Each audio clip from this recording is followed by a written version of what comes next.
السلام علیکم ورحمۃ اللہ وبرکاتہ۔ بسم اللہ الرحمن الرحیم۔ عن جابر بن عبد اللہ رضی اللہ تعالی عنہ قال قال رسول اللہ صلی اللہ علیہ وسلم افضل الذکر لا الہ الا اللہ وافضل الدعاء الحمد للہ،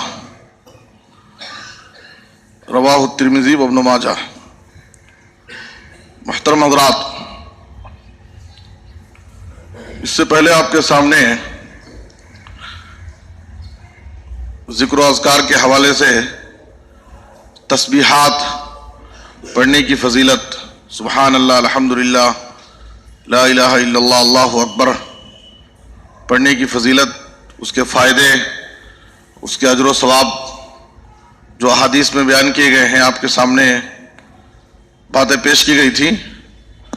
آج کے درس میں اللہ رب العالمین کی حمد و ثنا، اللہ رب العالمین کی حمد، اس کی تعریف بیان کرنا ذکر و اذکار میں، یہ بھی ایک بہت افضل ذکر ہے کہ بندہ اللہ رب العالمین کی زیادہ سے زیادہ حمد و ثنا بیان کرے، اس کی تعریف بیان کرے، اس لیے کہ ہمارے اوپر اللہ رب العالمین کے بے شمار انعامات و احسانات ہیں، اور ان احسانات کا تقاضا یہ ہے کہ ہم زیادہ سے زیادہ اس کی نعمتوں پر اس کی حمد و ثنا بیان کریں۔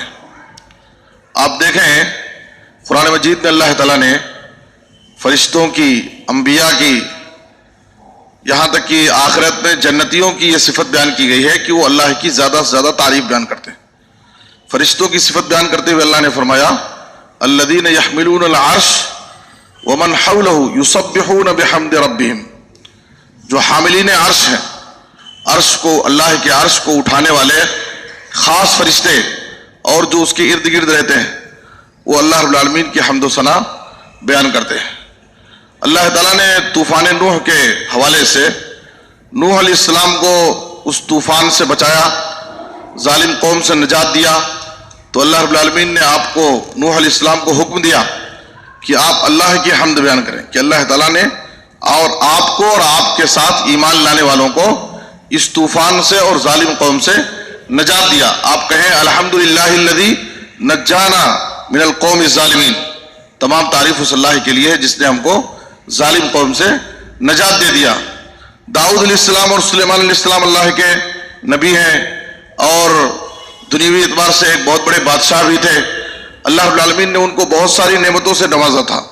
اسی طرح سے جب اللہ تعالیٰ نے ان کو علم و فضل سے نوازا تو انہوں نے اللہ رب العالمین کی حمد و ثنا بیان کی، الحمدللہ الذی فضلنا علی کثیر من عبادہ المؤمنین، تمام تعریف اس اللہ کی ہے جس نے اپنے بہت سارے مومن بندوں پر ہم کو فضیلت بخشی۔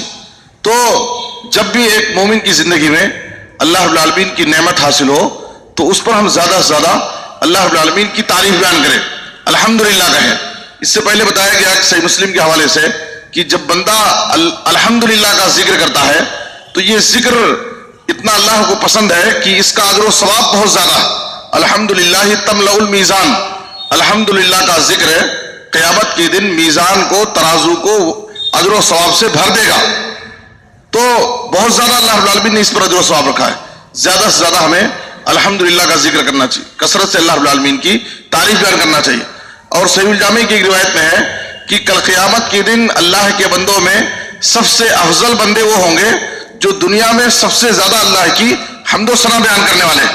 ان افضل عباد اللہ یوم القیامہ الحمادون، نبی صلی اللہ علیہ وسلم نے کہا قیامت کے دن اللہ کے بندوں میں سب سے افضل بندے وہ ہوں گے جو دنیا میں کثرت سے زیادہ سے زیادہ اللہ رب العالمین کی حمد و ثنا بیان کرتے تھے۔ ہم اپنی روزمرہ زندگیوں کا اگر جائزہ لیں، بہت سارے ایسے موقع آتے ہیں جب ہمیں اللہ رب العالمین کی نعمتیں حاصل ہوتی ہیں، اگر اس نعمت پر ہم اللہ رب العالمین کی تعریف بیان کریں، اللہ رب العالمین کی حمد و ثنا بیان کریں، تو اس سے جہاں ہم کو اجر و ثواب حاصل ہوگا، وہیں یہ اللہ رب العالمین ہمارے گناہوں کو بخش دے گا۔ گناہوں کی مغفرت کا بھی ایک اہم ذریعہ ہے۔ ابو داؤد اور ترمذی کی ایک حدیث میں آپ صلی اللہ علیہ وسلم نے کہا کہ من اکل طعاما فقال الحمدللہ الذی اطعمنی ھذا ورزقنی من غیر حول منی ولا قوة غفر له ما تقدم من ذنبی ومن لبس ثوبا فقال الحمد لله الذي كساني هذا ورزقني من غير حول مني ولا قوة غفر له ما تقدم من ذنبي. یہ ابو داؤد اور ترمذی کی حدیث ہے. اس حدیث میں آپ صلی اللہ علیہ وسلم نے کہا کہ جو بندہ کھانا کھاتا ہے، اور کھانا یہ اللہ رب العالمین کی ایک نعمت ہے، کھانے سے فارغ ہونے کے بعد اس نعمت پر اللہ کی تعریف بیان کرتا ہے، اور تعریف بیان کرتے ہوئے یہ دعا پڑھتا ہے الحمدللہ الذی اطعمنی ھذا ورزقنی من غیر حول منی ولا قوہ. تمام تعریف اس اللہ کی ہے جس اللہ نے مجھے یہ کھانا کھلایا، اس روزی سے مجھے نوازا بغیر میری طاقت اور قوت کے. اس میں میری طاقت اور قوت کا کوئی دخل نہیں ہے، اللہ ہی نے مجھے کھلایا ہے، اللہ ہی نے مجھے اس نعمت سے نوازا ہے. تو اللہ رب العالمین بندے کی اس تعریف سے خوش ہو کر کے اس کے ماقبل گناہوں کو معاف کر دیتا ہے. اور اسی طریقے سے کوئی بندہ لباس پہنتا ہے، کپڑا پہنتا ہے، تو اس وقت کپڑا پہن کر کے یہ دعا پڑھتا ہے الحمدللہ الذی کسانی ھذا. تمام تعریف اس اللہ کے لیے ہے جس نے مجھے یہ کپڑا پہنایا اور اس نعمت سے اللہ نے مجھے نوازا بغیر میری کسی طاقت اور قوت کے. اس میں میری اپنی طاقت اور قوت کا کوئی دخل نہیں ہے، یہ بس اللہ کا فضل ہے، اس کی مہربانی ہے جس نے مجھے اس نعمت سے نوازا ہے. تو اس نعمت پر بندہ اللہ کی تعریف بیان کرتا ہے تو اللہ رب العالمین اس کے ماقبل گناہوں کو، چھوٹے چھوٹے گناہوں کو معاف کر دیتا ہے. تو ہماری زندگی میں جب بھی اللہ رب العالمین کی کوئی نعمت حاصل ہو تو ہم اس پر فوراً الحمدللہ کہیں، اللہ رب العالمین کی تعریف بیان کریں. صحیح مسلم کی حدیث میں آپ صلی اللہ علیہ وسلم نے کہا ان اللہ لا یرضى عن العبد ان یاکل الاکلۃ فیحمدہ علیہا او یشرب الشربۃ فیحمدہ علیہا. اللہ تعالیٰ اس بندے سے راضی ہوتا ہے، اس بندے سے خوش ہوتا ہے جو بندہ ایک لقمہ بھی کھانا کھاتا ہے تو اس پر بھی اللہ کی تعریف کرتا ہے، ایک گھونٹ بھی پانی پیتا ہے تو اس پر بھی اللہ کی تعریف بیان کرتا ہے. نیند اللہ رب العالمین کی ایک بہت بڑی نعمت ہے. کتنے ایسے لوگ ہیں جن کو رات کی چند گھنٹوں کی نیند کے لیے ان کو گولیوں کی ضرورت پڑتی ہے. جب ہم نیند سے فارغ ہوں تو نبی صلی اللہ علیہ وسلم کی یہ تعلیم ہے صحیح بخاری کی حدیث میں کہ آپ صلی اللہ علیہ وسلم سونے کے وقت اللہ کا نام لے کر کے سوتے تھے، اللہم بسمک اموت واحیا. اور جب نیند سے آپ بیدار ہوتے تو اللہ کی تعریف بیان کرتے کہ نیند بھی اللہ کی بہت بڑی نعمت ہے، اس پر اللہ کی تعریف بیان کرتے الحمدللہ الذی احیانا بعد ما اماتنا والیہ النشور. چھینک جب آدمی کو آتی ہے یہ بھی اللہ کی ایک نعمت ہے. چھینک آنے سے آدمی کی جسم میں نشاط اور چستی پیدا ہو جاتی ہے. اسی لیے نبی صلی اللہ علیہ وسلم نے کہا العطاس من اللہ والتصاؤب من الشیطان. چھینک یہ اللہ کی طرف سے ہے اور جمائی یہ شیطان کی طرف سے.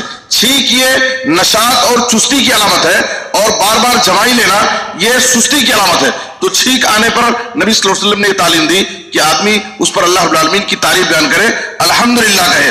تو اس طریقے سے ہم اگر کہیں جا رہے ہیں، کسی مصیبت زدہ انسان کو، پریشان حال انسان کو دیکھیں، اس پر ہماری نظر پڑتی ہے تو ہم اپنی عافیت پر اللہ رب العالمین کی تعریف بیان کریں، اللہ کا کی حمد و ثنا بیان کریں. الحمدللہ الذی عافانی مما ابتلاک بہ وفضلنی علی کثیر ممن خلق تفضیلا لم یصبہ ذلک البلاء. نبی صلی اللہ علیہ وسلم نے کہا کسی مبتلا مصیبت زدہ انسان کو دیکھ کر کے اگر انسان اپنی عافیت پر اللہ کی تعریف بیان کر لیتا ہے تو وہ مصیبت، سامنے والے کی وہ مصیبت، وہ تکلیف اور پریشانی سے اللہ رب العالمین اس کو دوچار نہیں کرے گا. اس مصیبت اور آفت سے اللہ تعالیٰ اس بندے کو بچا لے گا. تو اس لیے ہم اپنی روزمرہ زندگیوں کا جائزہ لیں کہ اللہ رب العالمین کے کتنے بے شمار انعامات اور احسانات ہمارے اوپر ہیں، اور جب اللہ کی کوئی نعمت ہمیں حاصل ہو تو ہم اس پر اللہ رب العالمین کی تعریف بیان کریں، اس کی حمد و ثنا بیان کریں.